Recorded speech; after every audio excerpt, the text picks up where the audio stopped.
Hello everyone. Today I want to share some LGBTQIA books to read for Pride Month. If you're watching this in June, this is when I'm filming this. These books are great to read for Pride, but obviously great to read for any time of year. So I have a few wonderful books that I have loved that I've read in the past few years about the LGBTQIA community. I am, of course, speaking as an ally and as someone who has members of that community who I dearly love, friends, family, many people, and I think it's important to read and understand the experiences of people in the LGBTQIA community. Of course, I have not read all books by members of this community, so I welcome anyone to share the books that they love, amplify those authors that are writing these stories that are members of that community. Please let's get a discussion going and share some of your favorite books and the books that you love. Now, not all of the books that I'm recommending here today are by authors from the LGBTQIA community. Most are. There are a couple that are not. I do have a larger list with more books and more authors who are members of that community. So you can check out my website below, grab a printable list of the books to find more.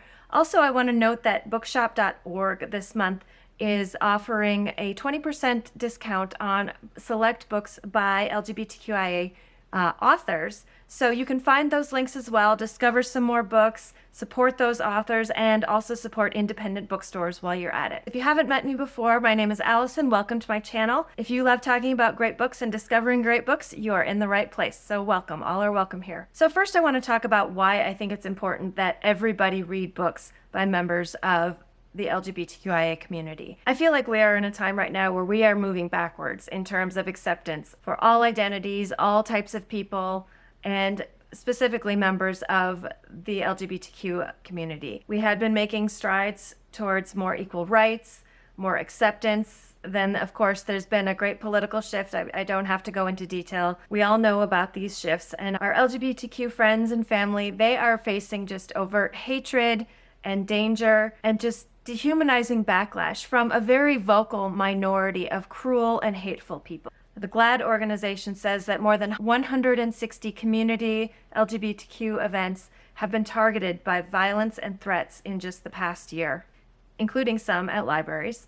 But again, this hatred is coming from a minority of people. 84% of people in the US believe that LGBTQIA people and the community should have equal rights. So those stats that I just rattled off, I hope they mean something to you, but maybe they don't. They're just numbers and they're disconnected from the real human beings that they affect. So often we hear people saying that their hearts and minds are changed when they finally experience something for themselves. And we heard this a lot during COVID, where people were just not believing that it was happening until they actually got sick or they had a loved one who is sick. Now, this is just a comparison, but personal experience should not be the only basis on which we make decisions about other people's lives. We all can't experience everything, and if that were the criteria, none of us would ever vote or make decisions or advocate for anyone in our most marginalized group. We have to nurture empathy in ourselves, in our kids, in our communities. And books seem like such innocuous things until we realize the power they have to nurture this empathy. Now, this is the power of books. We may never experience these things for ourselves, but by reading, we get to experience them alongside characters that we get to know, that we care about, and who become real to us. We experience their heartbreak, their terror, their joy, their love, and their humanity. So this Pride Month, let's all as readers promise to continue experiencing these things alongside the LGBTQIA+ community so that we can more fully embrace them into the larger community and help protect them from those few hateful people who are simply incapable of empathy, because I know we as readers are not. And here are a few books that can help us do that. The first one that I want to share is called Honey Girl by Morgan Rogers. This is about a young woman named Grace who's just finished up her PhD in astronomy, and she's finding that as a biracial lesbian woman, that her professional community is not as welcoming as she had hoped. So she's struggling a little bit to get her career going. Following her graduation, she takes a trip to Vegas, and one morning she wakes up married. Her memories of the night and the girl are dim, but she decides to go and find her and learn more about her and see if this is anything worth pursuing or if she needs to end this now. And through this trip, she kind of ends up finding herself in the process as well. Now, this is a love story between Grace and the girl but also between Grace and her friends and how they support one another as they all sort of navigate their quarter life crises. Now, I really loved this book. There are, of course, a lot of issues that come up with Grace's identities, but it's also just a great contemporary fiction novel with friendship and love and a fairly recognizable story of anyone who's been in their 20s and has felt sort of lost. So that again is Honey Girl by Morgan Rogers. The next book I'm sharing is called Detransition Baby by Tori Peters. Now, this is about a trans woman named Reese who's navigating life and her lost dreams of a family after her ex-girlfriend detransitions and becomes Ames. Now, Ames and his new lover are unexpectedly pregnant, and he's having some issues picturing himself in the father role. So he approaches Reese and asks her to take on kind of a mother role with the two of them and form sort of a new type of family. Now, this is the storyline, but this is a much larger and kind of unflinching and really thought-provoking look into the trans community. Now, it's a community that I was not very familiar with. I think a lot of readers maybe won't be, but that's also why it's important for us to get familiar with it, to learn about the struggles that they're actually dealing with and the way that they've formed community and support systems within to deal with these struggles. And it's especially important now when the trans community is becoming so visible because of all of the backlash they're getting and all of the legislation proposed against them. So be warned, this can be quite explicit in parts, but it's also just a really thoughtful examination of a whole lot of issues, including identity and shame and womanhood, and in a lot of ways, motherhood. So that again is Detransition Baby by Tori Peters.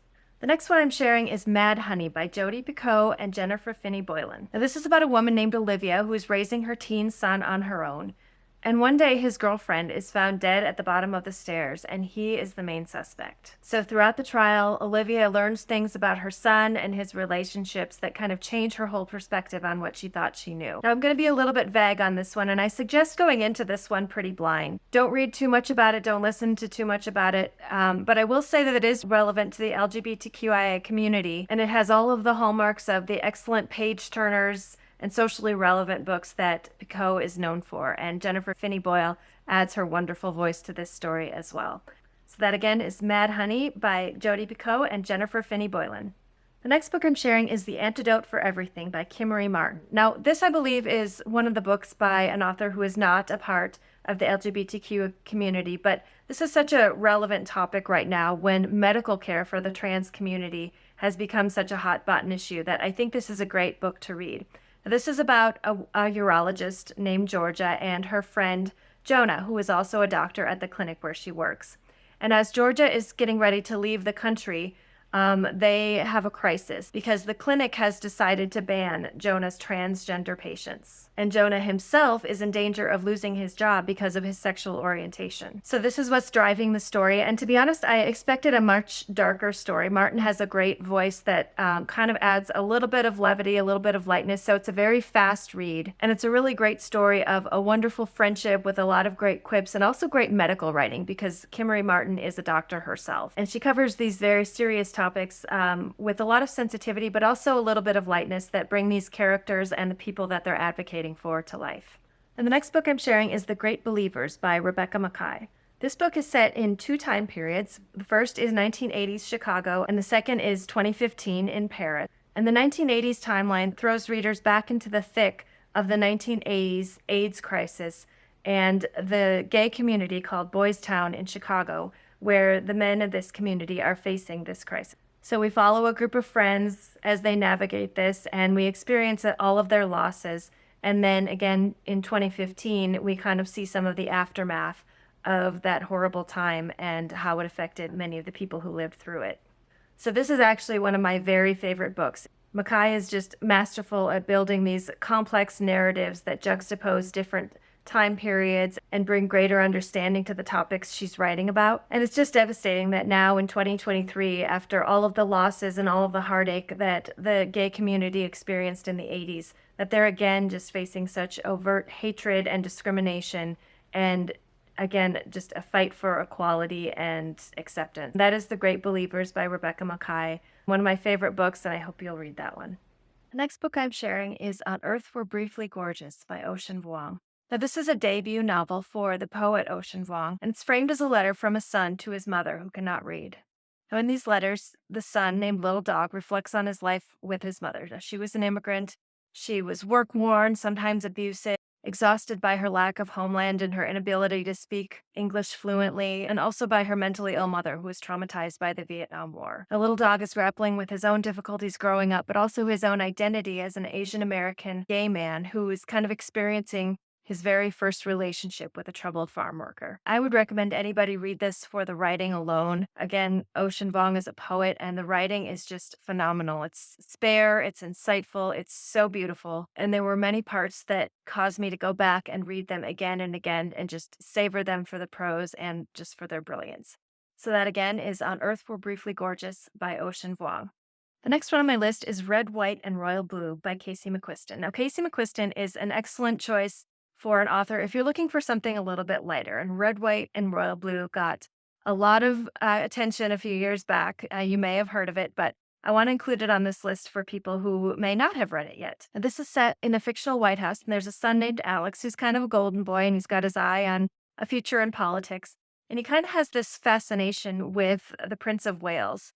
And it doesn't really affect his life until they have kind of a tense encounter that is caught by the press. So then they're kind of forced into this PR campaign highlighting their close friendship, which of course is false. So they kind of grudgingly go along with this PR campaign until their banter turns into an actual friendship.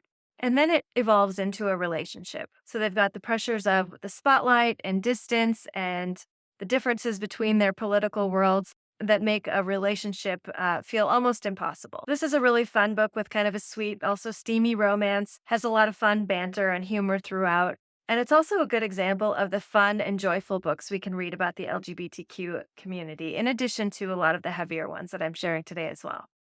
Next book on my list is The Secret Life of Albert Entwistle by Matt Cain. This is about a man in England named Albert who's lived a quiet life alone, working as a postman. And when he's informed that it's time for him to retire, he kind of realizes that his work was really the only connection he had to the outside world. So he decides it's time to change that, and he sets out to make friends. And he also decides it's time to live a more honest life. And he wants to find the long-lost love of his life named George, who he hasn't seen for many years. So this is a very sweet, kind of feel-good book, but it also really highlights the sadness of living almost an entire life as a lie because of the shame and fear of living openly as a gay man that Albert experienced. Albert is just a lovely character, and it just highlights all of the richness that we all miss out on when so many people are forced to stifle who they are because of fear. The last one I'm sharing today is Stay and Fight by Madeline Fitch. This is about 3 women in Appalachia who come together to raise a child together. The first woman, named Helen, arrives in Appalachia with her boyfriend, and they are set on living off the land, but he quickly changes his mind and leaves. Helen stays on and decides to make a go of it. When she finds out her neighbors, a couple named Karen and Lily, are having a child and they're being forced to move off the women's land trust that they live on because the child will be a boy, she invites them to come and live with her on her land. The 3 are bent on being independent together. They build a house, they create all these ingenious systems for surviving, and they kind of negotiate their relationships with one another in this very untraditional setup. But they can't keep the outside world away forever, and as soon it starts encroaching on them and kind of threatening their way of life. This book combines so many themes: the families we create, nature and living off the land, life in Appalachia. And it's just an excellent story of chosen family, and it's told in multiple wonderful voices. So that again is Stay and Fight by Madeline Fitch. So I hope you found some books to read to help support the LGBTQIA community and become more familiar with it. Thanks for indulging my rant at the start. I know that I'm probably preaching to the choir here if you've made it this far, but I appreciate your allyship and support. Again, if you want a printable version of this list and many other recommendations as well, you can grab that at my website. Again, check out that bookshop.org sale in June to support LGBTQIA authors and independent bookstores. And thank you for watching.